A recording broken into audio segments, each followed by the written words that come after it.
This is serious. So know your numbers. What do we mean by that? So we talked a little bit earlier about how when people go on Shark Tank, for example, one of the main things that they talk about on Shark Tank is they start talking about costs. What are your startup costs?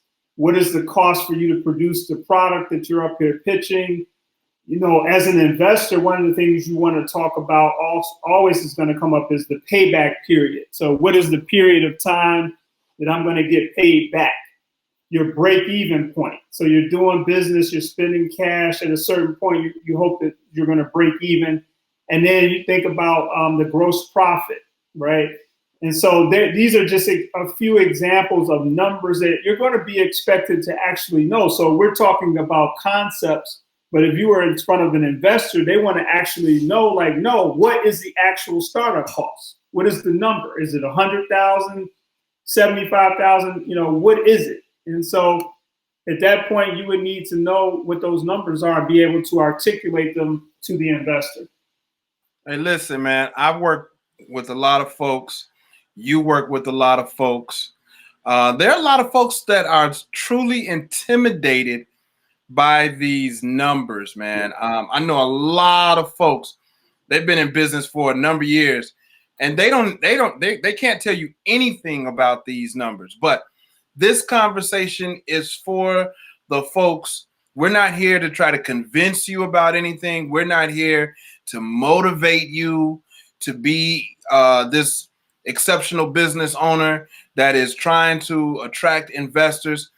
Our job here is to talk to folks who are serious about their business and want to know how to think about the next level of their business, which leads to your exit, right?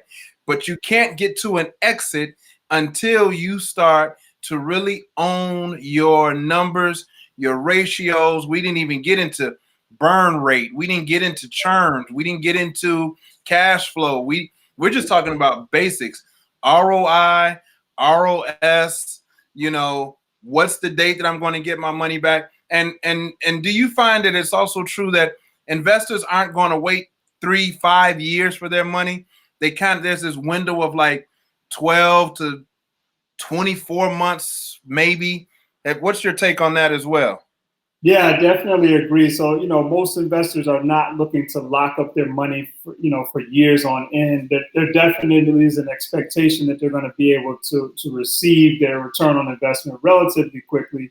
And the reason why is because you start looking at things like inflation and opportunity costs. They're just trying to make sure that they're making the best use of those funds at all times. And so being able to speak to those numbers and attach those time frames to those numbers is going to be extremely important. And not only important, it's going to be expected. When you're telling, it'll be actually part. We talked earlier about telling the business plan. That is something that should have been fleshed out in the business plan. And now you're ready to present, here are the numbers to your investor. And you got to be confident. I think, one of the things that you could use, let's call it a hack that you could use. If you're still, although you may have gotten your numbers together in your plan, and if you have a solid team and you're pitching or you're in front of an investor, take your financial advisor with you. And then when you're asked those tough questions, just say, hey, I'm going to let Eric take over right here. Eric, go ahead and address these questions.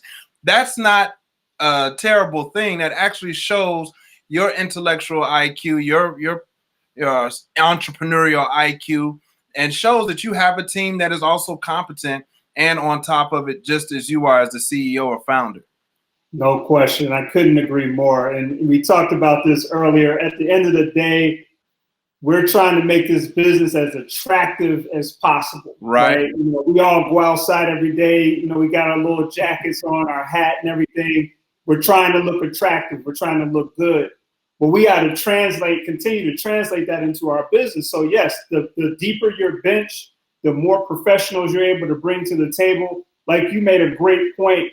Yes, it's great to have Eric there as your CFO or financial advisor, but to have him step in and actually have the conversation on your behalf, it shows that you actually have a team, and that is extremely attractive to an investor. Right, right. Investors are just not going to invest in somebody who has ideas in their head and have an idea of who would be on their team, but can't have anyone actually show up. That's not what's going to be attractive. We're talking about the 10 ways to attract investors, and not only having a strong team, but making sure that your numbers are in order and you know what you're talking about.